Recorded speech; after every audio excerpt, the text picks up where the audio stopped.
massive machine, but it's a real piece of precision engineering too. From the moment we launched the kit to make the first internal module, right through to the engine being dispatched, it's 20 days.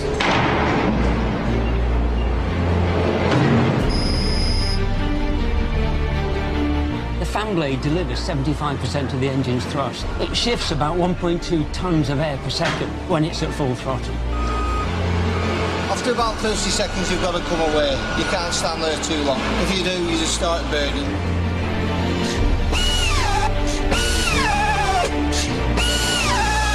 Every bit of this is all put together by hand. We used to fit a bolt that was wrong. The aircraft was to come down. We run thousands of hours of testing. An explosive detonation releases the blade from the disc at max takeoff speed and fires it into the fan case. The engine is destroyed. Derby is Rolls-Royce. You mentioned Derby, everybody says Rolls-Royce. They do very well with the line, very fast with the line. They don't need more Rolls. Morning. That's the inspection department, very friendly people there. It's a very tough competition with one of the most powerful and competitive companies in the world in General Electric. It's not until you see Trent Fleet fly over. I've made my own bit of that. Today, we're the lead. We're the most efficient engine flying in the world.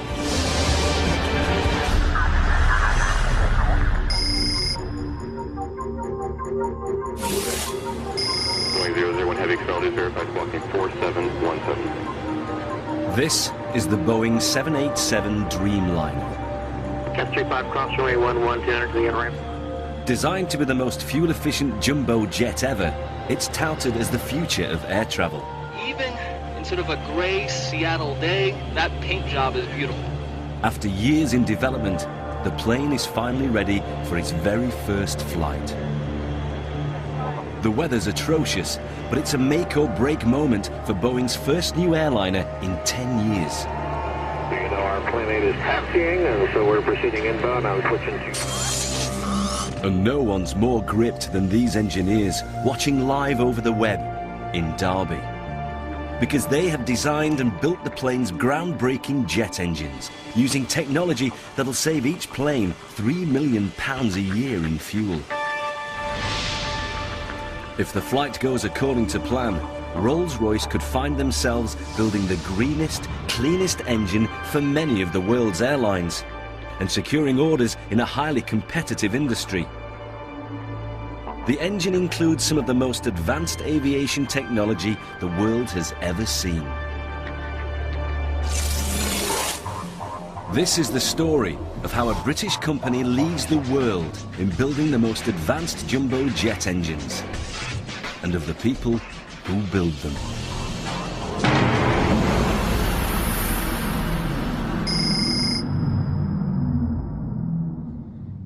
Rolls-Royce jet engines are built at state-of-the-art factories all over the UK. It's a huge operation, with orders worth over £40 billion in civil aviation alone, and employing around 11,000 people building them. A new engine must roll off the production line every 36 hours. Morning, Kev. Morning, you all. All right, mate. This week it's my turn, but I tend to be more times in a suit than not. Wow, actually I could be building one of these in maybe a few months, or designing one of them. Maybe one day. There you go. That's it. Look at that beauty. It's a work of art. Rolls-Royce's main assembly plant is a vast 300-acre complex of factory buildings in the southwest corner of Derby. The city has been home to Rolls-Royce for 100 years.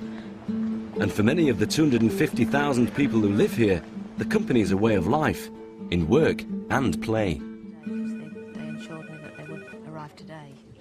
About 12 years ago, I joined the Rolls-Royce Ladies Choir. Start spreading the news. We rehearse every week on a Monday evening at the Rolls-Royce Leisure Association. It's a real enjoyable evening after a day at work.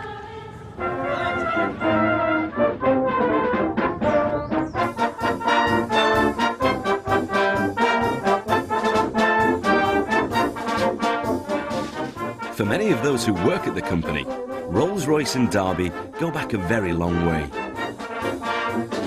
I was born and bred in Derby, so I've been in Derby 53 years. I've been at Royce's 36 years. It's like a family business as well, because my wife works at Rolls-Royce.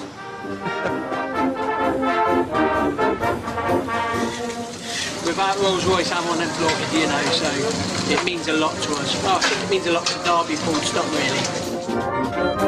You look up to Rolls-Royce, I bet there's not anybody really that doesn't know somebody that works at Rolls-Royce. 40 years. Since I was 18, I joined Royce's. I actually worked on Spitfire, the Merlin engine. The choir's been in existence for 50 years. We celebrated the 50 years last year and had a big concert to celebrate that.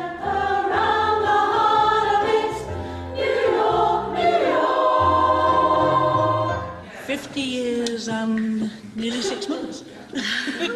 They sang at my wedding, and which was very nice, and I came back with my daughter when she was 11 days old, and she sat in a pram and rocked all the while we were singing for months.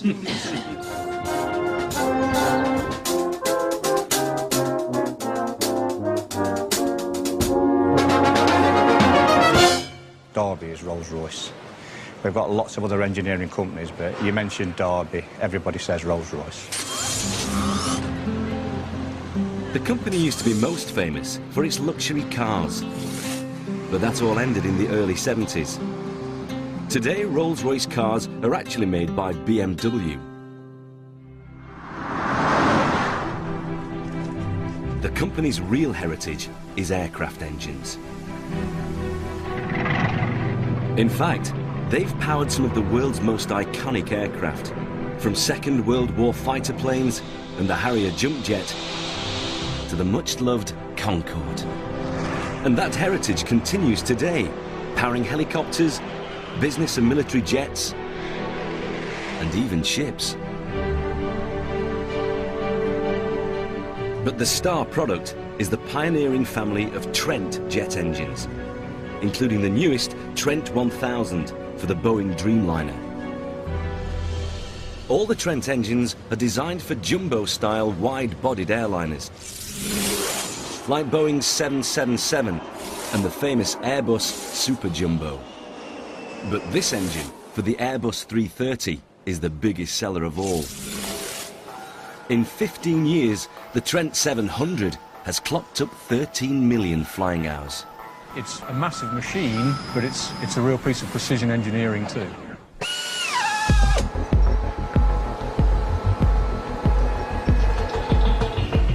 Weighing at least 5 tons, each Trent engine is worth several times its weight in silver.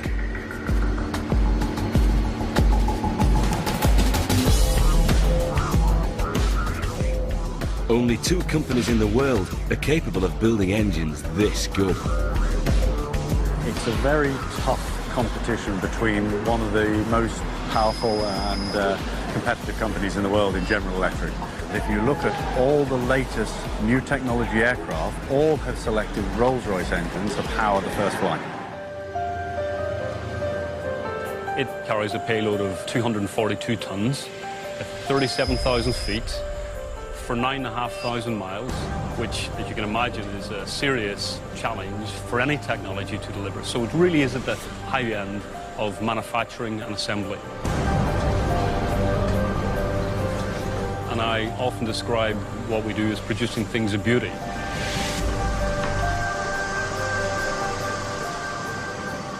But the popularity of the Trent 700 is also the factory's biggest challenge. With orders placed to build 400 new engines, the company has to produce at least 4 a week. For their production line, one of the most complex in the world, time is big money. Each Trent engine is built from modules, 8 separate sections which are put together on the assembly line. But each module is made from thousands and thousands of components. And the monumental task of gathering them starts here at their massive parts warehouse.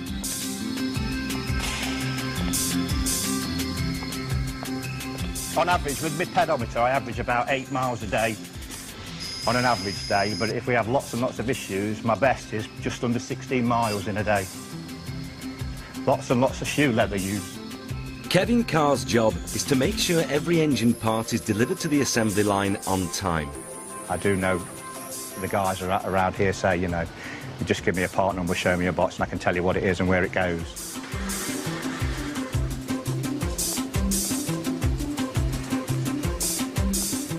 Everything's footprinted, ready for the guys. It's a bit like a sweet shop for them. They can pick and choose what they want. We supply the very first nut, bolt or washer that they fit, right up to the very last little bit of plastic that we put on the engine before it goes out the door to the customer. So that could be anything up to 30,000, 40,000 parts, depending on which engine it is. It's Kev who kicks off every new engine build. 2 days before the assembly begins, he triggers the dispatch of tens of thousands of parts from the warehouse. So now it's 8 o'clock. Have we got all the bits there for it? Yes. Got all the paperwork? Yes. Yeah, so we're all ready to go then. OK, thanks very much, Noel.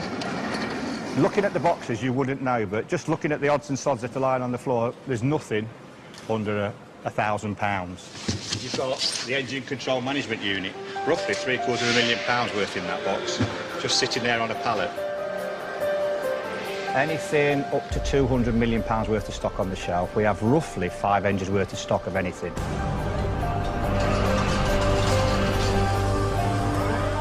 Some of the components that make this engine what it is were designed and built by some of Britain's most skilled and innovative engineers at Rolls-Royce.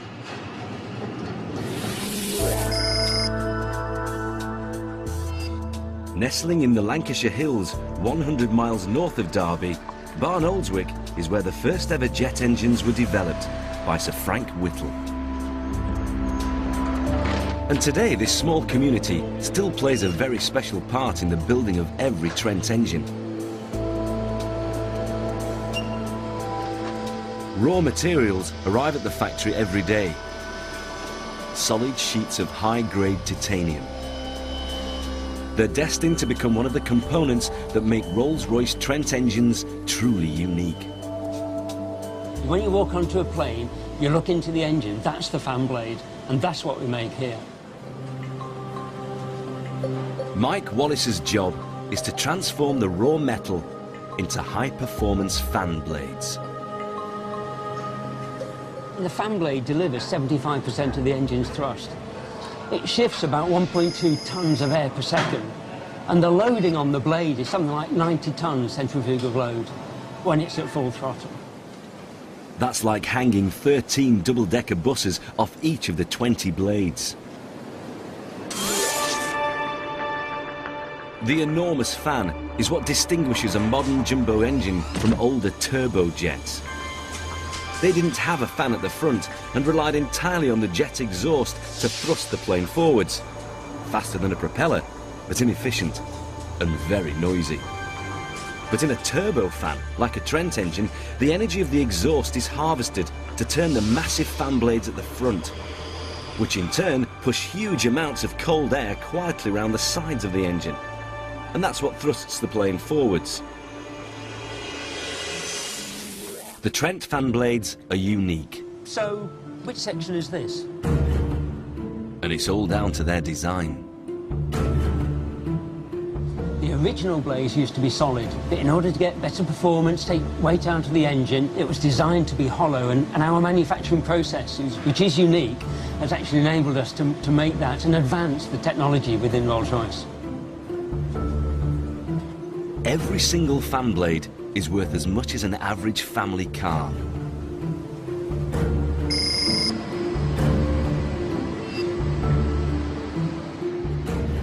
For each blade, 3 sheets of metal are bonded together to make a solid titanium sandwich. It's a process so secret it can't be shown on television. The unique process begins when the titanium layers are bonded together in a secret pattern. Then the whole blade is inflated like a balloon, pulling and stretching the inner layer across the cavity, like cheese between slices of pizza, leaving a super light, super strong internal structure. But before it can be inflated, the flat titanium sandwich has to be heated and twisted into shape. Then it's ready for the most critical stage of the process, inflation. We've used an inert gas. We can't have it reacting with the titanium at temperature. It's a high pressure inside to inflate it to the level of accuracy we need. A heat-resistant tube connects the blade to a high-pressure gas supply. But the gas alone won't be enough to inflate the blade. The whole assembly also has to be loaded into a furnace at a secret, critical temperature. A single speck of dust could cause a lot of damage. And John doesn't get much time to prepare.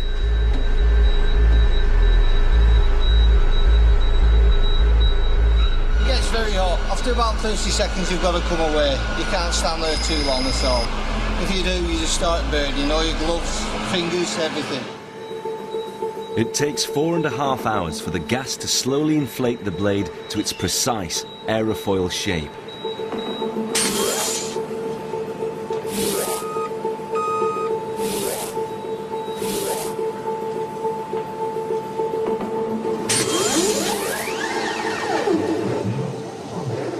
Despite the precision of the engineering, no two finished blades are exactly alike.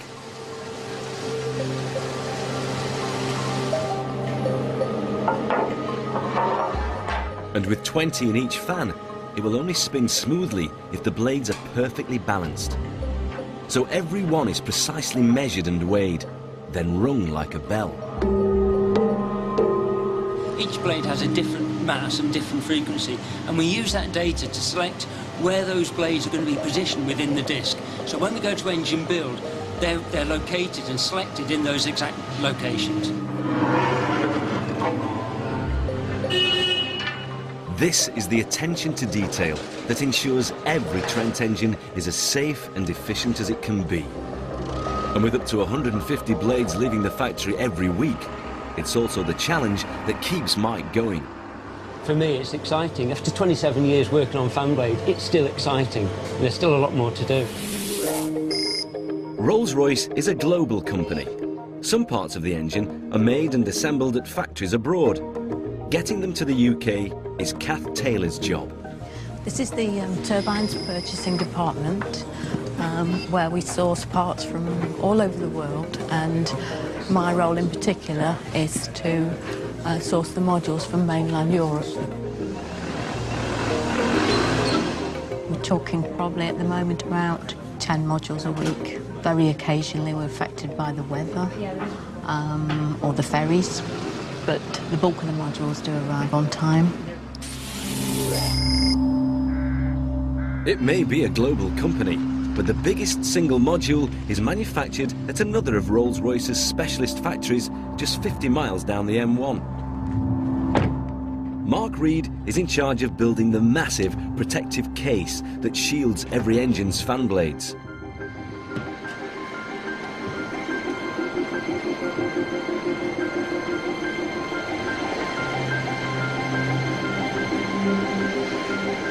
The fan case's primary function is to guide the air through to the main core of the engine and to provide a containment system in the event of a blade off.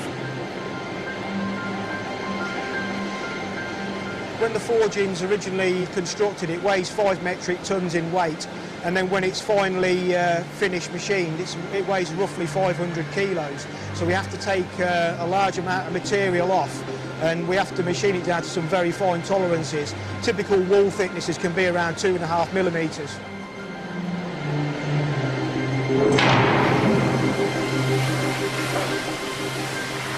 There's a number of different processes that take place, typically around 40.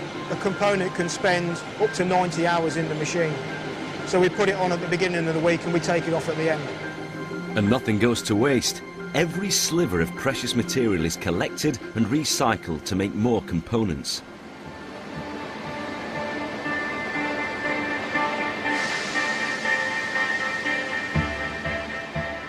Mark runs a team of 140 top engineers, including experts in the most essential skills, turning and welding metal. One of the most experienced is welder Bob Blackwell. His job is to fix in place a ring of titanium blades that'll channel air smoothly into the engine. It's a highly specialised form of welding.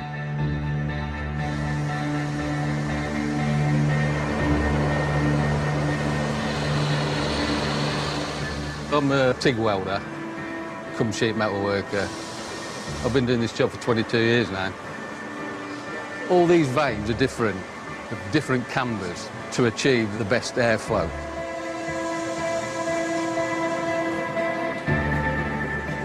Every weld on this job will be x-rayed in the x-ray, so any defects have to be taken out, obviously repaired then and put right. When this weld's finished, this vane should leave a tolerance of no more 5 mil radially and 1 mil forward and rearward on the blade. It's not machine, it's hand skill, and we think that's a fine tolerance to achieve on a hand weld. Bob works at the factory alongside his son, Lee. Lee's a sheet metal worker, they're just the same as myself. So when Rolls were recruiting, I asked me if he fancied joining the company. I see my dad made a good living out of it, so I decided to get a trade and just get the same trade, really. Lee's a better welder than I am, better craftsman than I am. He don't need that. He don't need my voice, he's quite capable on his own, really. For this family partnership, the factory life certainly seems to promise a good future. Yeah, I hope so, yeah. I wouldn't like it to come to an end too soon, At the heart of every engine is a ring of 96 turbine blades that are the most amazing components in the whole engine.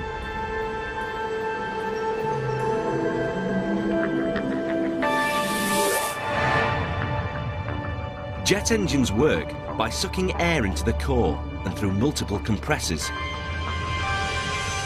Squashed to a 50th of its volume, this air is forced into a combustion chamber, where it explodes with fuel to create a ferocious gas jet. This jet is met head-on by the turbine blades, spinning them so fast that each blade delivers the same horsepower as a Formula One engine.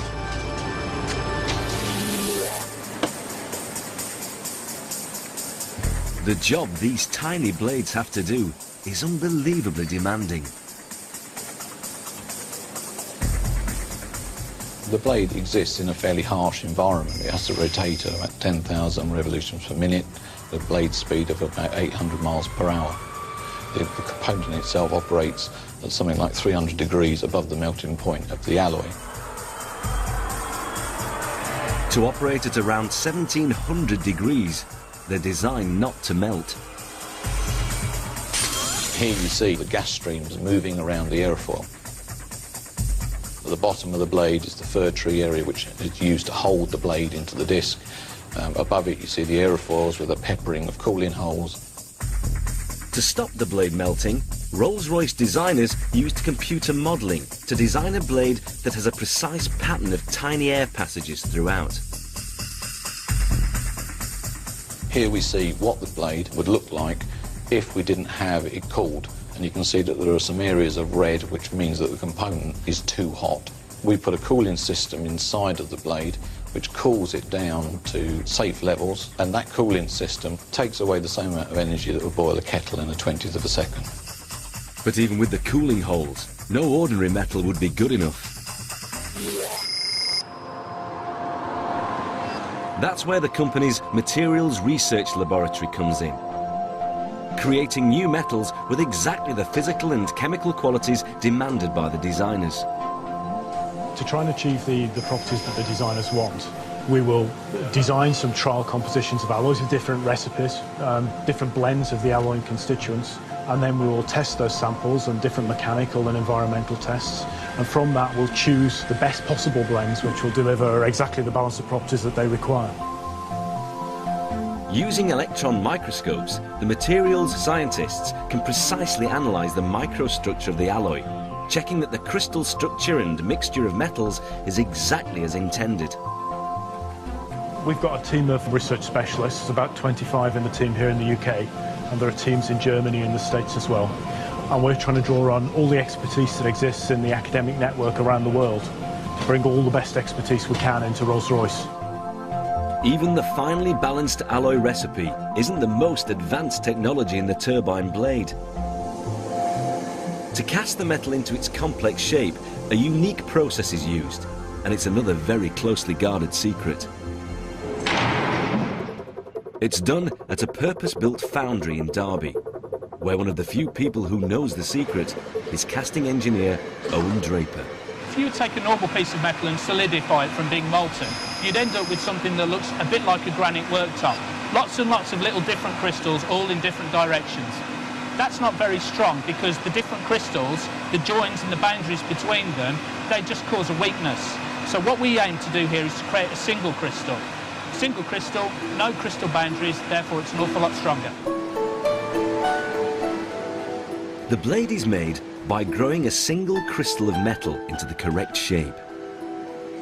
It's incredibly complex and demands a huge team of people working round the clock. But it starts with an intricate, hand-built model of the blade in skilled hands like Maureen Hankey's. I've been doing it on and off since '73. Skill is you've got to be very dexterous, everything's got to be perfect, everything's got to be smooth. The secret part is the way the molten metal is cooled through a spiral tube at the base of the mould. The tube prevents all but one crystal of solid metal from passing through, allowing that single crystal to grow throughout the mould.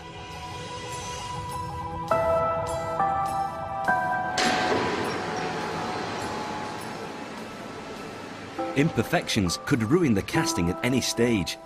Even the wax models are X-rayed by keen-eyed inspectors like Jackie Brown. We're looking for defects in the core, i.e. cracks, chips, voids. When it's sentenced to scrap is broken in half and put into the bin.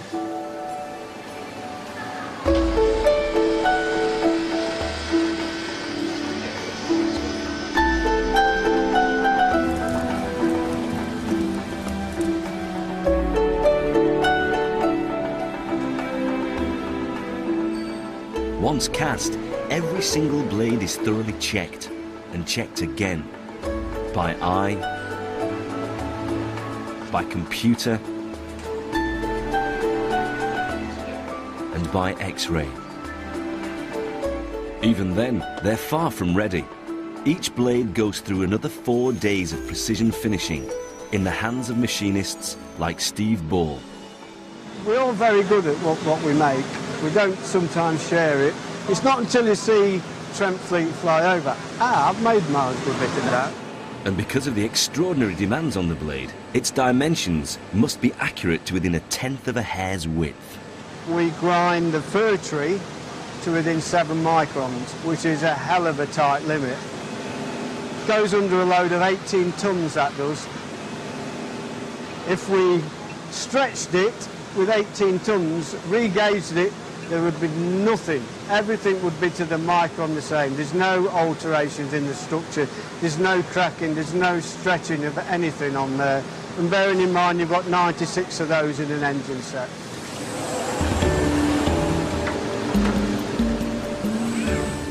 Every one is like the first one. It's perfect. It's like a brand new baby. You treat it like that. That's why the focus of everybody in the shop's the same, whether it's 6 in the morning, 6 at night, 12 at night. Everybody's the same. The next one's always the most important because all the rest are good. Because we've never had one come back. You can't argue with that. It's the skills of people like Steve and the cutting-edge technology that keeps Trent engines ahead of the game. But innovation is a risky business. Designing the Trent engine almost brought Rolls-Royce to its knees. In the early 70s, the company risked everything on a revolutionary new engine for one of the world's first jumbo jets, the Lockheed TriStar. The production programs at Derby, by modern-day standards, were very low in volume, and Derby was, a relatively small player in the aero engine market, although the only player outside of the United States in the commercial market. So getting the TriStar program was absolutely vital. As a small player, Rolls-Royce had big ambitions. Well, the 211 was quite an advanced engine concept, even by the standards of the day. It was the first 3-shaft engine, whereas the competitors were offering 2-shaft engines. So as well as the technological advances, it was a completely new architecture. The design made the engine lighter and more efficient. It promised a crucial reduction in running costs and cheaper airfares. But actually building the engine proved harder than anyone expected, and the costs spiralled with every advance they made. And all of these were put together in an engine number 10,011, which ran on February the 3rd, 1971, late in the afternoon. And the results were quite exceptional in that they were very much better than anything we'd run before. So understandably, we were quite elated.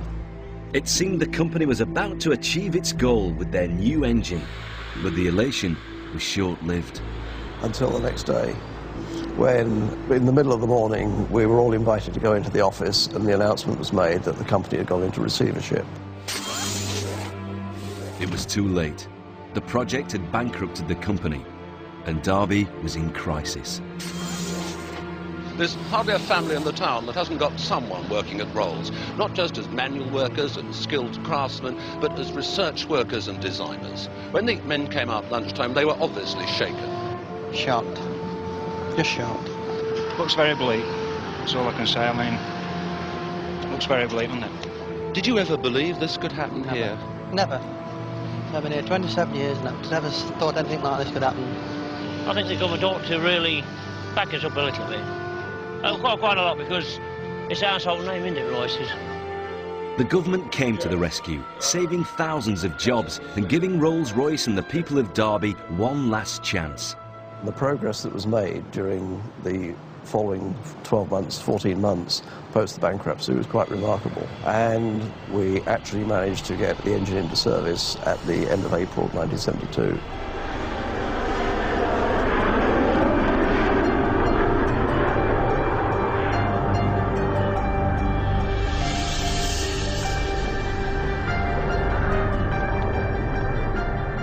When the TriStar finally flew, the hard work and revolutionary technology paid off. The engine became the jewel in Rolls-Royce's crown. And it still is today, as the basic design of the entire family of Trent jumbo jet engines.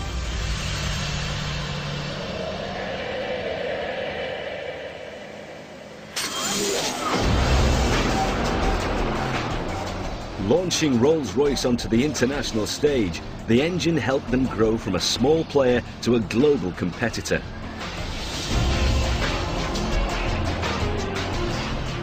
Today, Trent engines are fitted to half the world's big passenger jets, with new orders worth over £40 billion.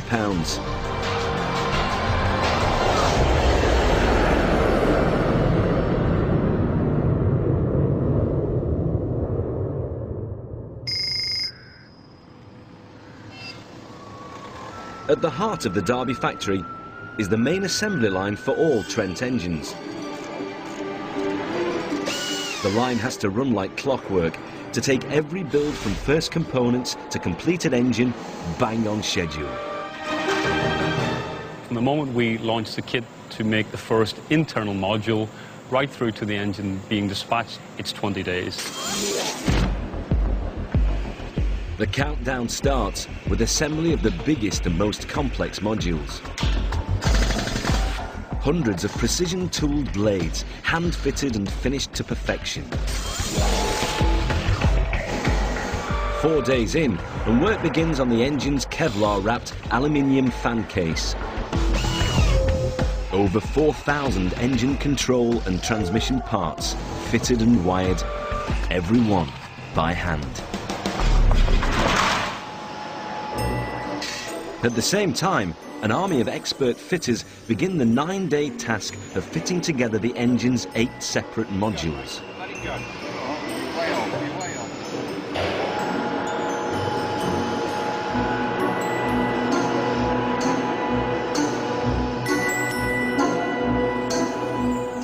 The first 5 sections are stacked one on top of the other. With gravity helping the process, it's a lot easier to achieve a perfect fit.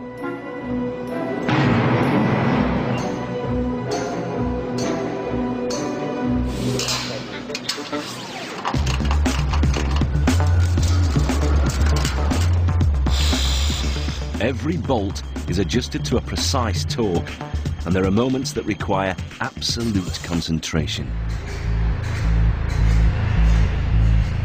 Going down.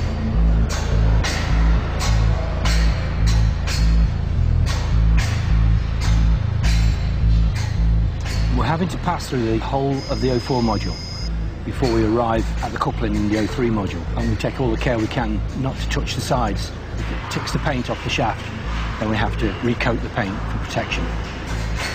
It's the trickier of them all to fit, mainly because of the coupling that you can't see and the adjustment that's needed. Going down.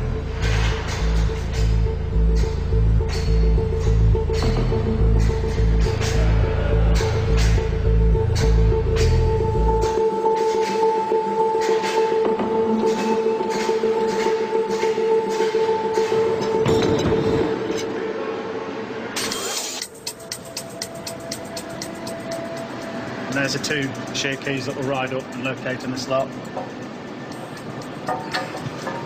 You should hear as it clicks.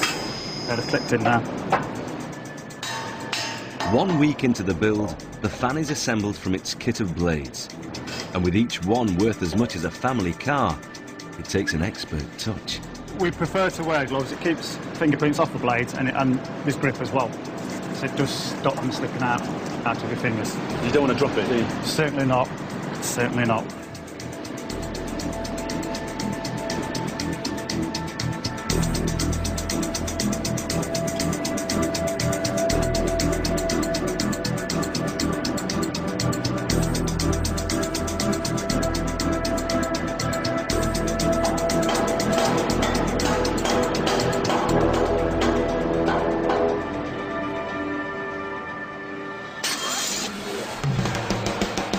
Before the fan can be fitted, the towering engine stack is craned onto its side.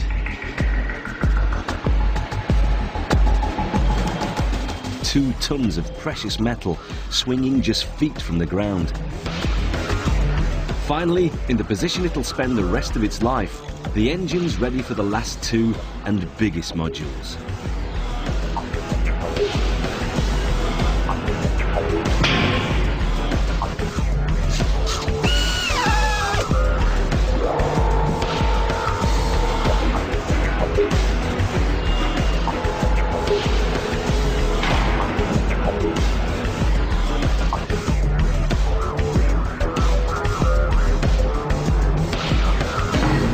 The fan is a perfect fit.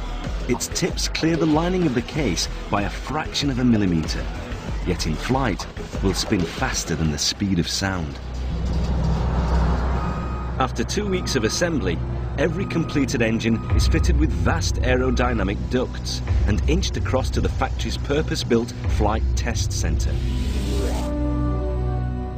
Here, it'll be fired up and put through its paces in a simulation of the harshest flight conditions. 3, 2, 1.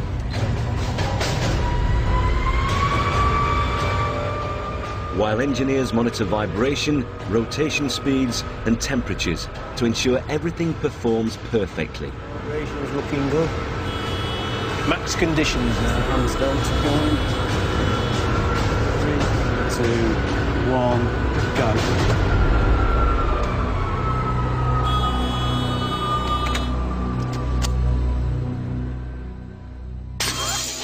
Signing off newly built engines isn't all they do at the test centre. Dave Benbow is in charge of testing prototypes for new engine designs before they ever take to the sky. And that means carrying out tests that are much more challenging. We run thousands of hours of testing. Our primary requirement is to show that the engine is safe to fly, that it's airworthy. We conduct a number of tests to do that, but really we're trying to meet the regulations of the safety agencies.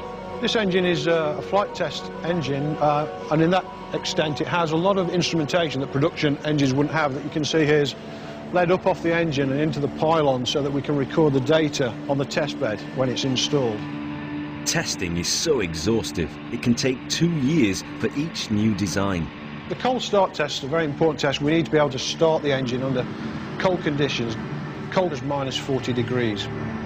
Removed from its giant freezer, everything must still work perfectly when the engine is started. we have to make sure that the gearbox will turn when we start the engine. Other tests, so water ingestion. Water is poured in at 30,000 gallons an hour, but there must be no loss of thrust.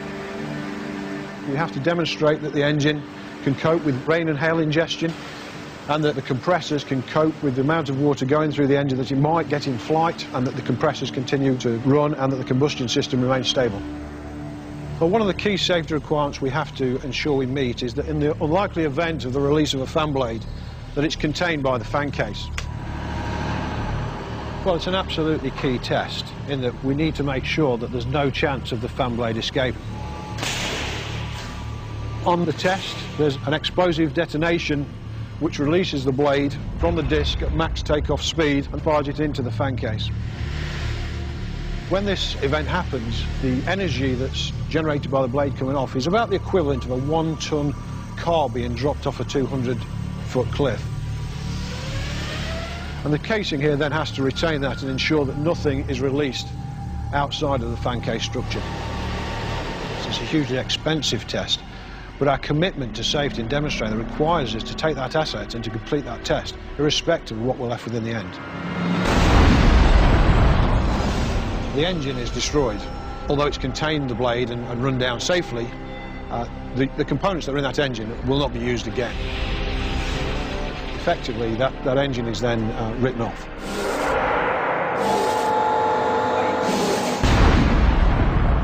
Only by sacrificing an entire engine like this can they be sure the fan case really does its job. It's 6 in the morning and the start of another shift on the assembly line for fitter Andy Taylor. I just wait round the corner from here, so I work on where they build the stacks. Work 3 shifts. Work mornings, afternoons and nights. I'm on mornings this week.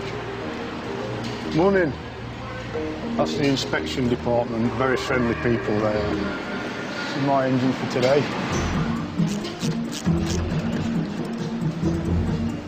Andy's task today is to fit the first of a network of sensors to the engine.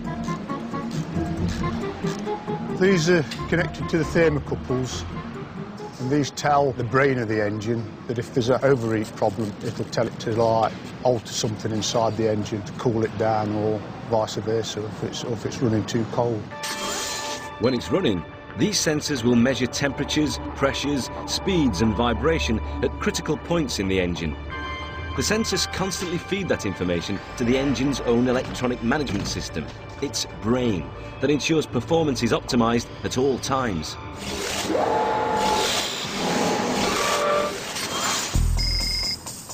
But it doesn't stop there. Data collected from every Trent engine in the air can even be transmitted via satellite back to Derby. It's received here at the factory's 24-hour monitoring station, manned by senior engineers to keep an eye on Rolls-Royce engines all over the world. Alan, we've got an issue on engine 41992. We can just see that the exhaust temperature's just going up on that engine. This is 21st century jet engine production, part of a high-tech support package that gives them a commercial edge over competitors. Increasingly now, as the airline buys a Rolls-Royce engine, we secure a service package with them, sometimes for as long as 20 years, where we will provide all the maintenance, all the spare parts for their engine. We will make sure they have engines available whenever they need them to support their aircraft, and they simply pay for the number of hours they fly. At peak times, the team may be monitoring engines carrying 400,000 passengers. We're sort of watching in the region of 8,000 to 10,000 engines, 24/7, 365 days a year. Well, and that's the question, is this pretty normal or is it not? We're looking at speeds, pressures, temperatures. We're just nipping problems in the bud before they happen, so people aren't waiting around in airports for the flight that's been cancelled or delayed again. So that's ultimately what we're trying to do. The centre receives 1.5 million measurements every day, from anything up to 1,200 Trent engines at a time. Typically a minute after the aircraft has sent that information, I can see it in graph form. The data is analysed by computer, and if any unusual readings are detected, the engineers are automatically alerted. Probably 95% of them we can very quickly sort of work out that there's nothing to worry about.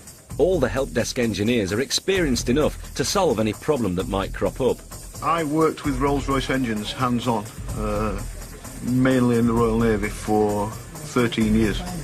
And they're just a phone call away from maintenance crews at key airports around the globe. Yeah, I've just had an email if he's asking for data going back to January 2009, LP vibration data. Do you think you could answer that?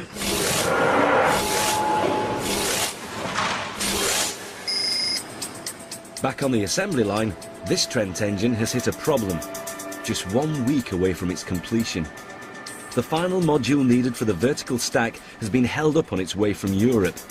Without it, the stack can't move along the line. It's a turbine which actually drives the big fan at the front of the engine, which is mounted inside the fan case.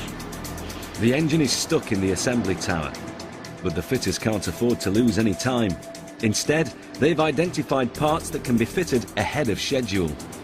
It could arrive any time in the next hour, it could be in the next day, you know, we don't really know. So what we've done, we've jumped ahead and carried on building to try and get things done. As it is at the moment, we can't move it, we can't pick it up without that final module. Any hold-up in the production process could cost money, so tracking down a replacement module is critical. And Kath Taylor is straight on the phone. Can you guarantee that it will reach us before 6 a.m. in the morning? Yes? Yes. At long last, it does arrive. And even though it's the middle of the night, the build will carry on. Working through the night is part of life for everyone on the production line. In Warwickshire, father and son Bob and Lee Blackwell are starting another night shift at the fan case factory. It takes a bit of getting used to what it's like. It's quite hard. By Thursday, you're sort of ready for the weekend to catch up on your sleep. We tend to work the same shifts. On nights, we tend to get on each other's nerves. It's a testing shift, you know what I mean, when you're tired.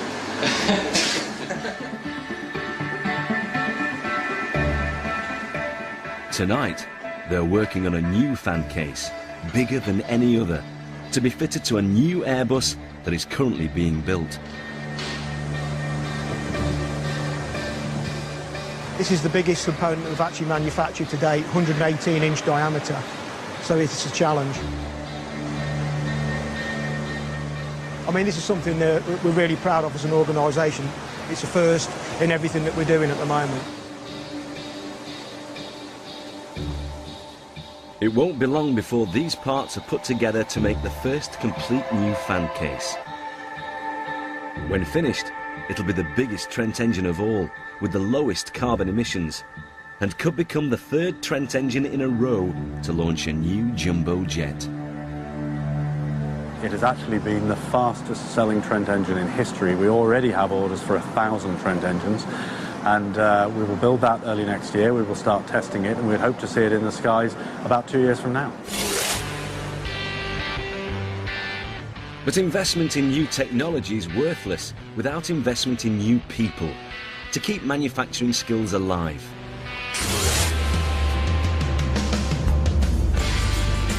I'm currently an apprentice at Derby at Rolls-Royce as a manufacturing engineer in engineer maintenance.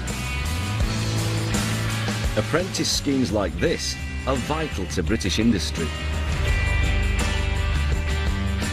This is rotatives, this is my business that I'm working in. They mainly, again, deal with the discs, drums and shafts. In here we've got mainline shafts, so this is where they build the largest shafts which go through the main part of the engine. These are the coverings that go around them, so to make sure that the parts don't become damaged. You've got the various drilling machines down here. And then as you walk through here, this is where I work. This is the shaft supports office.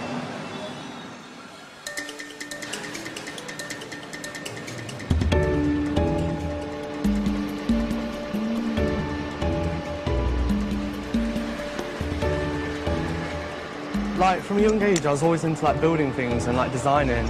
And then the opportunity came round of like me getting the young apprenticeship, and also my family, like my dad's an engineer, my granddad's an engineer, my uncle's an engineer, so I've had a little bit of influence as well from them. But generally I just like engineering, and I like the fact of like designing and building. I identified at an early age that, you know, he liked engineering because, you know, I think when he was about 8 I bought him a Connects, and, you know, in about the space of a couple of days he'd disregard, you know, he'd thrown away the manual and started making models of his own. Like every apprentice, Neareyes can expect to spend 3 years or more learning the basic skills of his trade. So having a passion for it is really important. Today I'm trying to make one of these control rods, which, as you can see, is here, and basically it allows the pilot to control the amount of airflow that's going through the engine and change various settings in the engine of the flaps and angles. You tell somebody you're 16, you work in Rolls-Royce, it's quite, they see you as in a different light suddenly, like that you're actually something special and something a bit different, because it's really quite prestigious to work in such a big company like this, at certainly the age that I am. So first data midge, glued out from one end to the other. Okay. Second data midge, 90 degrees to it. Check that with an engineer's square. Now I'm thinking, wow, what a change a couple of years can make to a life. Because going from schoolboy to engineer, it's quite a radical change, and I'm quite pleased with that change.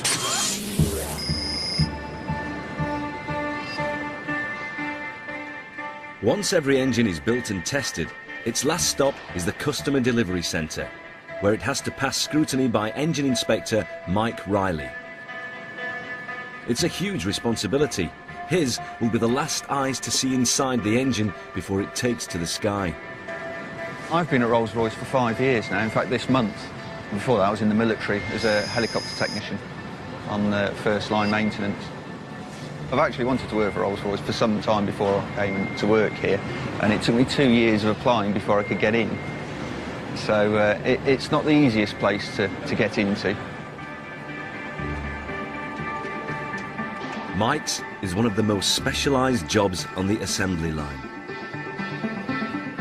Like a doctor doing keyhole surgery, he uses a borescope to inspect the inside of the engine. Basically, every single rotating stage within the engine we'll look at, plus the combustion chamber. Literally, the whole of the inside of the engine is borescoped. This is the first stage HP compressor. At the moment I'm turning it rearwards. Usually the blades will come towards you. I'm just looking for any damage on the actual blade surface, leading or trailing edges. Occasionally you can get a little bit confused in there because there are so many blades. This is the first nozzle assembly that we're looking at, with all the hundreds of cooling holes on it. It's possibly the hottest part of the engine here. You know, practically a surgeon.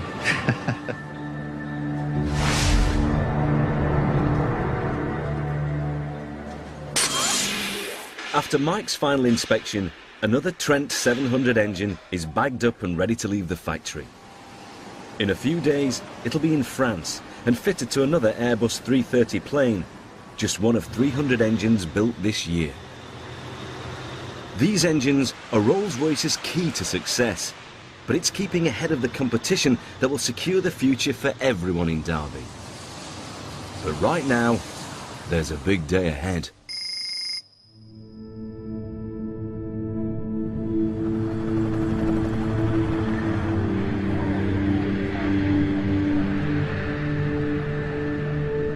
Today, all eyes are on the performance of the Boeing Dreamliner, and of course, the Rolls-Royce engines that power it.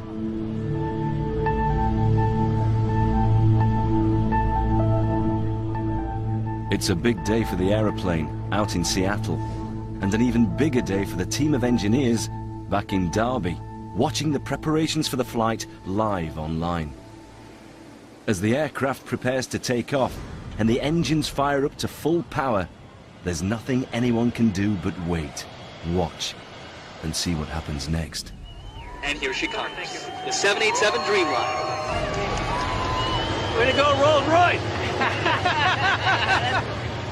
It's a massive coup to provide the engines for a new airliner's first flight. And it's something to be very proud of for the people who build them.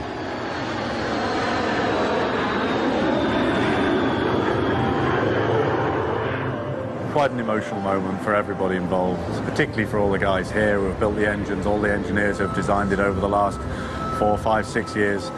Some of these people have devoted their entire lifetime at work to this.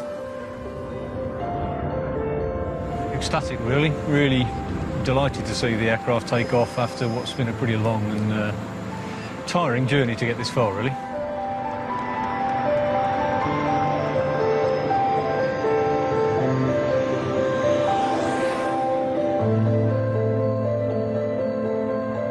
But the success of the flight can only really be gauged when orders for the new engine start coming in.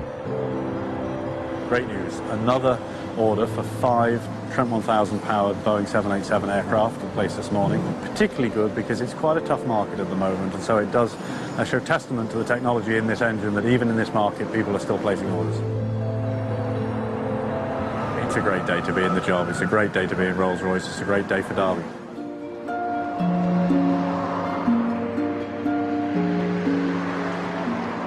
For the 11,000 employees in Derby, it's another ordinary day, with more Trent engines to build.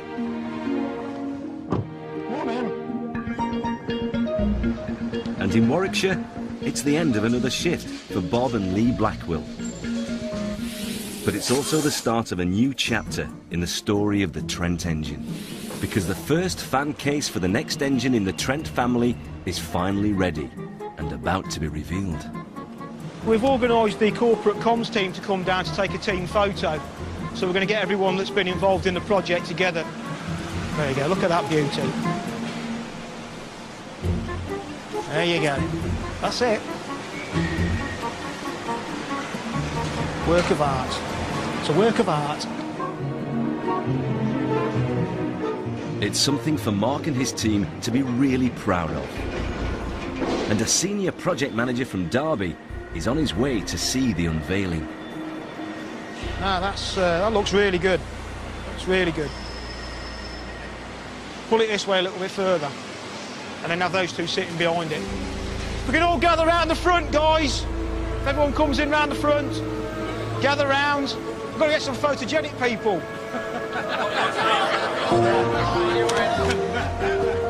Got it. This is a major thank you to all of you, and thank you very much for the fantastic effort you put in. This is so many firsts for us as a project. It's our first module and it's our biggest module, and a major milestone for our first engine. So thank you very much. Thank you. That's great. Well done.